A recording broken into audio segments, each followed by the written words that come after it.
Welcome to another edition of Career Corner. Today's guest is Patty Booth O'Neill, who is the owner and publisher of the Link News. For those of you who live along our shore, which is Long Branch North and Long Branch South, you probably have seen the Link in supermarkets or maybe a subscriber to it. But we have the owner and publisher, and Patty is going to talk to us about what's it like to be a publisher of a newspaper, how easy or hard it might be, what kinds of people who have to work for her, and whether she's a slave driver or just a nice owner of a very popular weekly newspaper. Welcome, Patty. Thank you. Thank you for having me. Patty, how did you get into this? Well, my brother Mike owned the Atlanticville, which he started in 1976 for the bicentennial, and Long Branch didn't have a newspaper then. And I went to work for him, and eventually he sold it, and it left a very big gap in the local news in the Long Branch area. So I started the Link, and that was that. In other words, it was missing, and you had the link. Exactly. The missing link. That was we're in our 14th year, so that was right after 9/11. For those who aren't familiar with the Link, tell us about what you have content-wise, because I think it's what I call a traditional weekly that people want to embrace. Well, it's a family-oriented newspaper. It's we do interviews with people. We do about local plays that are coming in, and schools, and families. People can still bring their photo in of their grandchild or their anniversary, and it will get published. So basically, it's everybody has their 5 minutes of fame in the Link. But you also cover like local council meetings, what's going on in Oceanport, what's going on with the Board of Ed, what's going on with the City Council, the Pier Project or the Boardwalk Project in Long Branch, for example. I think last week that was our front page, basically. What's going on in Long Branch and Upgate. And then what kind of people work for you? You have people who go to the various sites. Let's back up a second. What does it take to be a newspaper reporter? Take Neil, for example. Neil works for you, right? Neil Yes. Schulman? Yeah. And he's a prolific writer. He has a good mind. He's very intelligent, so he can absorb and write it in a way people are interested. But as far as getting a paper published, it doesn't take as many people in the office as it used to. We used to have 5 or 6 offices for everybody. Now everybody works via the computer. So we have a lot of stringers, which... Tell people what stringers are, and that's not something that's in the rafters or the roof of your house. Stringers are writers who cover something, then they write it on their computer and they send it in. Take a few photos and they send it in, and they're not on salary. They're on per story. Per story. And we have a lot of good stringers. So they may cover something that you wouldn't be necessarily know about. It might be a car accident. It could be a school affair. It could be somebody's anniversary. But we also send them out on assignments. Okay. Mostly, and it's different. Some stringers we give a whole town to. Oh, like Tega, for example, Tega. Anderson, Tega. Is that what? Yes. I call it Tega. T-E-G-A. Yes, it's pronounced Tega, and she does a great job in Monmouth Beach. Yeah, there's 2 things in Monmouth Beach: the church and the school. I think that's about it. And they have their senior citizens, and so they have a lot going on. Oh, the firehouse too. The firehouse, and if you could spread it out. Yeah, and she works. She has a lot of columns that she puts in. Yes. And the stringers may have some college degree, or some of them some English background or writing skills. That how do you pick stringers, by the way? Sometimes they come to me, and sometimes, like, we had a great stringer a couple of years ago, Angela, and she was a high school student, and she was in college. Well, she was actually a college student, and she eventually got, upon graduation from Monmouth University, she got a job at a bigger newspaper or in a whole other county, which is, when they come to me through that avenue, it's usually a stepping stone. Cool. Yeah. Cool. It's So a great no, stepping that's stone. important. It's important for I don't want to call them kids, but high school students who are looking for careers and find whether it's print media or visual media a place to go because they may feel comfortable. Right. Now, one of your good friends told me that your daughter was very good at writing, and she actually had her own column at one time that She people had liked to read. Rambling by Rachel. And what was that about? She just told on everybody. She was a squealer? She was, and the reason Rachel was such a good writer and still is, she writes what she thinks, how she talks. So people can relate to it and they see Rachel when they read her columns. So They see the person come Yes. through in Yes. what she writes. Is that what you expect of some of the stringers too? Yes.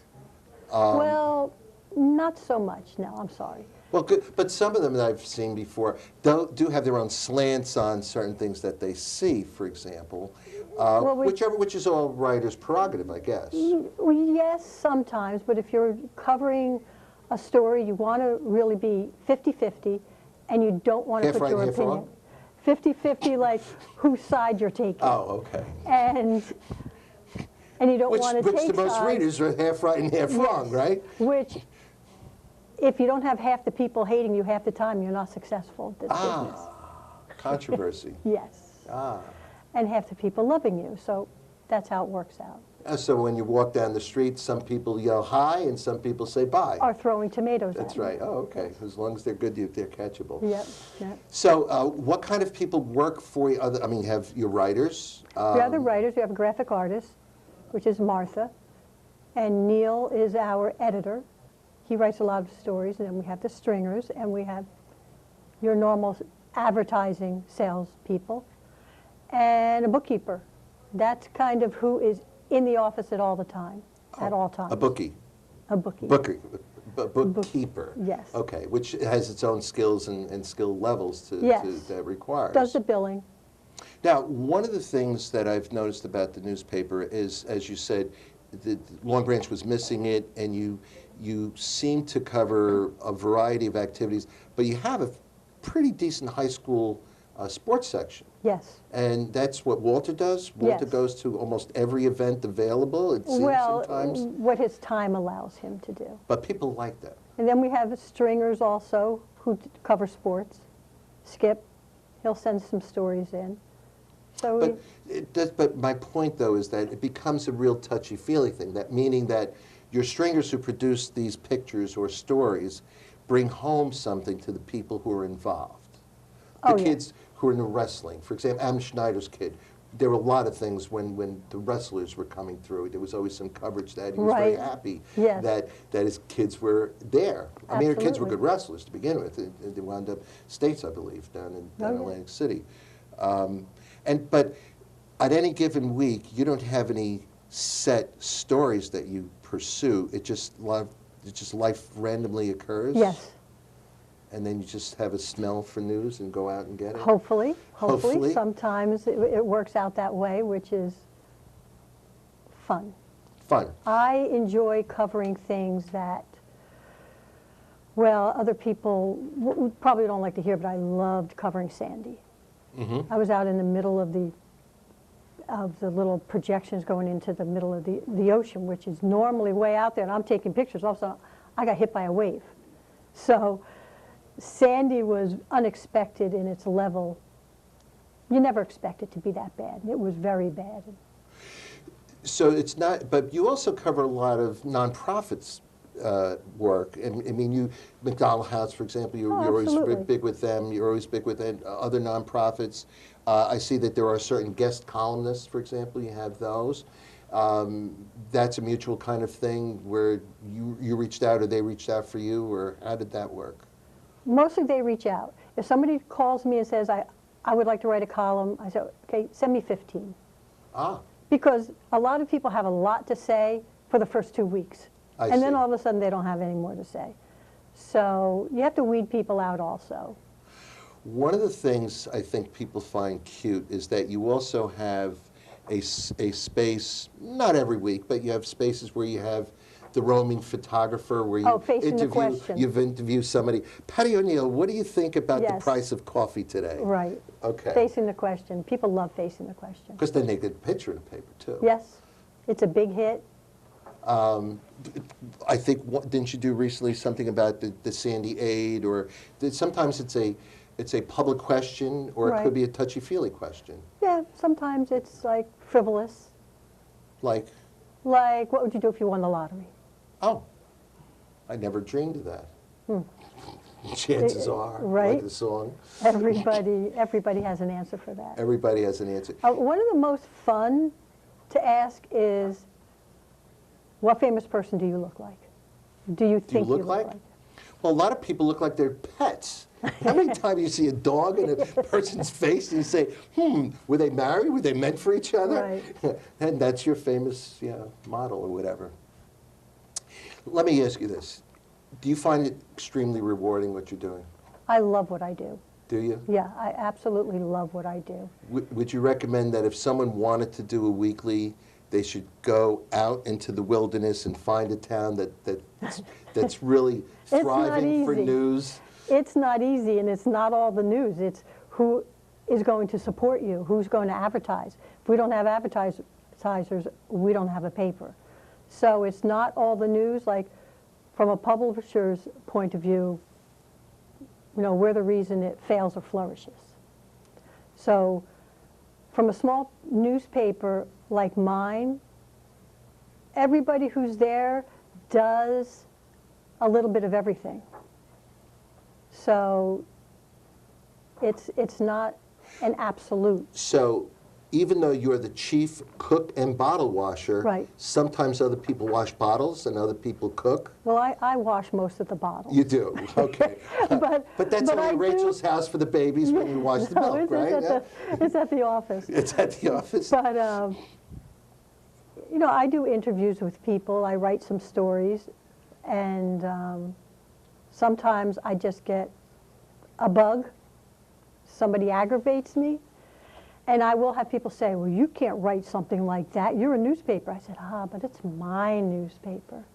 And I've only done that actually twice that I remember. What, telling somebody off like that? Kind of via the newspaper, and I say, if you want to write a rebuttal, if you would like to say something, you are more than welcome to. Now, the editorials, who does that? Do you do the editorials? Does Neil do them Neil does sometimes? the Neil does the editorials? Because some of them are pretty on point. Right. And can be controversial as Right. well. So you would recommend this as a career, even though it's tough? It's tough and it doesn't pay a lot. Oh, but if I said it's a very good edition and very good newspaper, compliments are worth something. Absolutely. And that may be a complimentary copy. Well, more so, it doesn't pay a lot if you're a stringer. I see. If you, like I said, the young ones that come up, they are using it as a stepping stone, and I try to gear them that way, Does it steer make you them. feel good though when they Absolutely. go on? Yeah. It's like you were part of their life, and the link made them part of their Yes. career. Yes. Well, let me just say this, Patty. I thoroughly enjoyed this interview,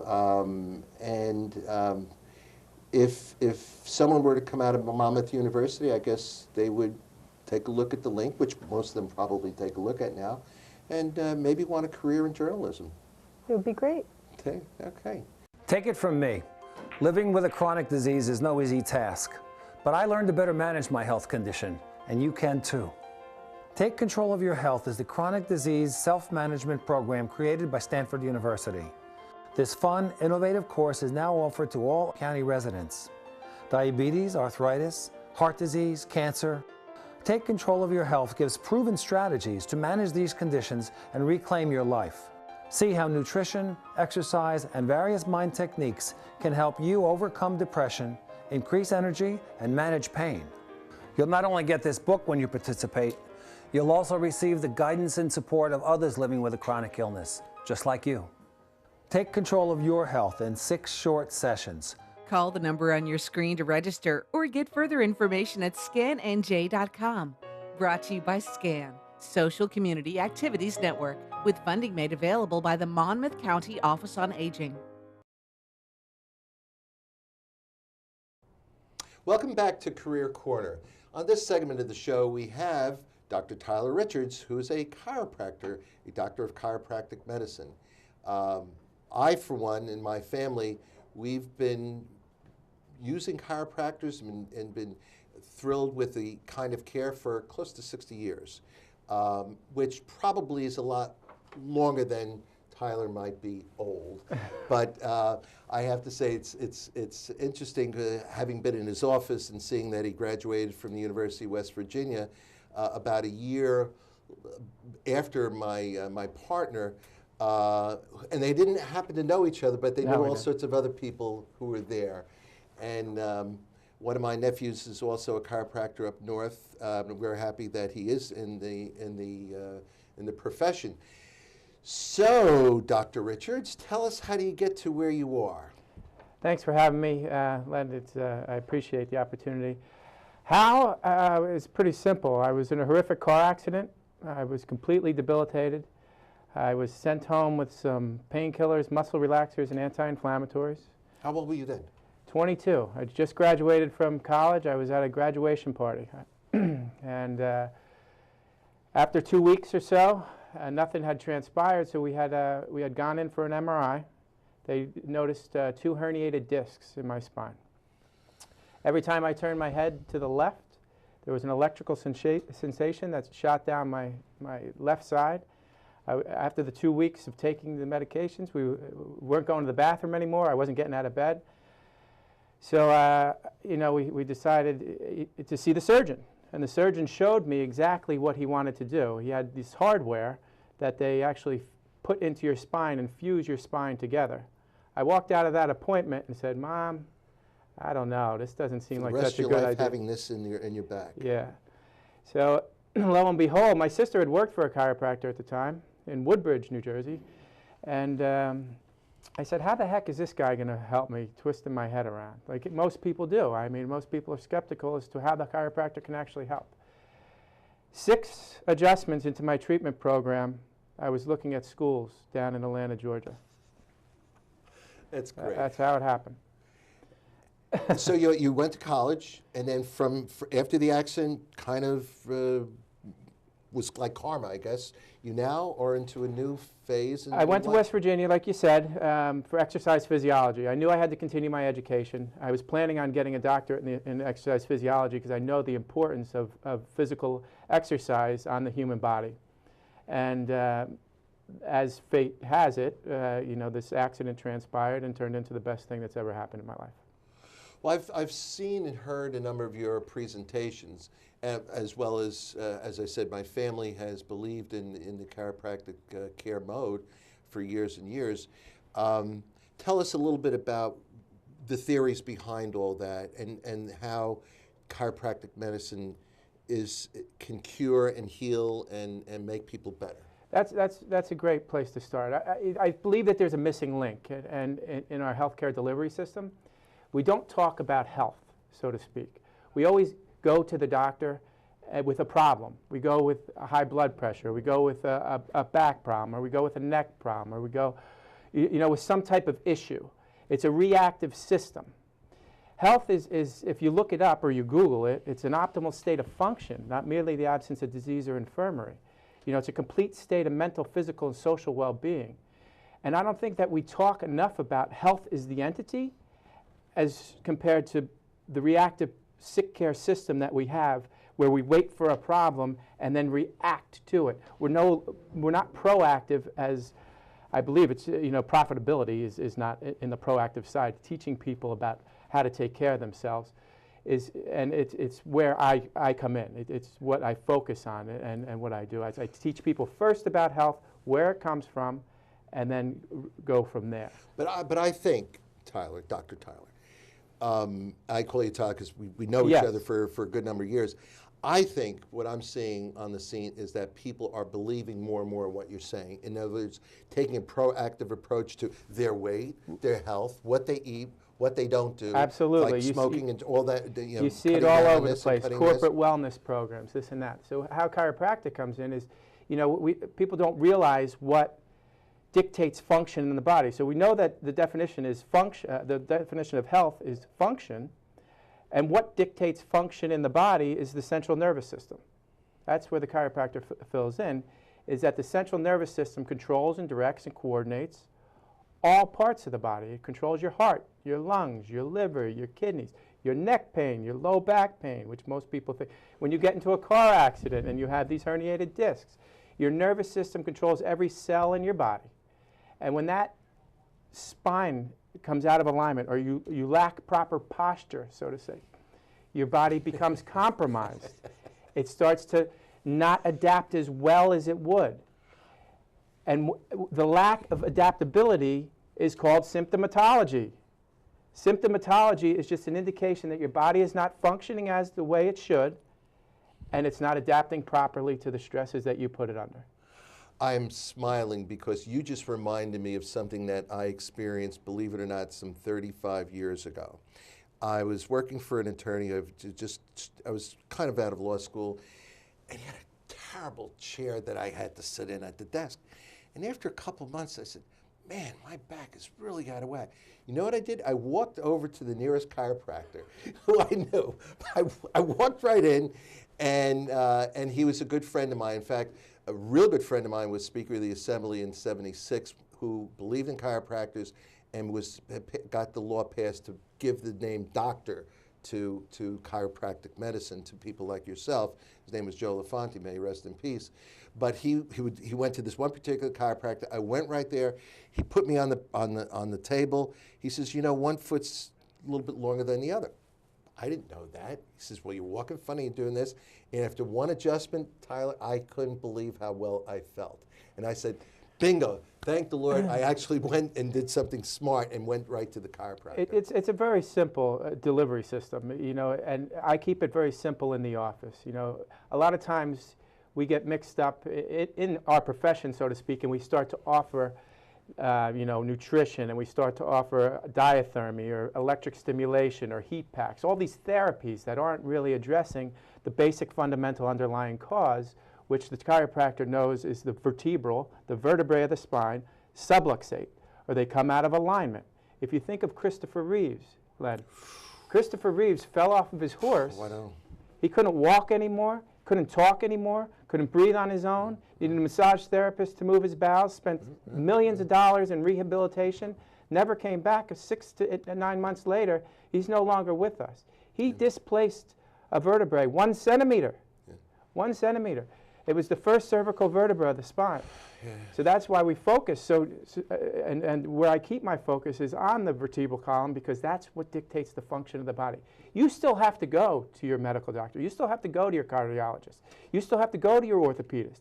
But if you don't look at the basic fundamental underlying cause of dysfunction in the system, you're going to suffer down the line. Yeah, he was at Cornell the same time I was, graduated a couple of years behind me. But let's talk about the career itself as a chiropractor. Okay. If someone, we talked about you having to go through, you went through University of West Virginia, you need at least a bachelor's degree in order to get into chiropractic You have to get a school. bachelor's degree, and then a lot of times there's, you know, prerequisites.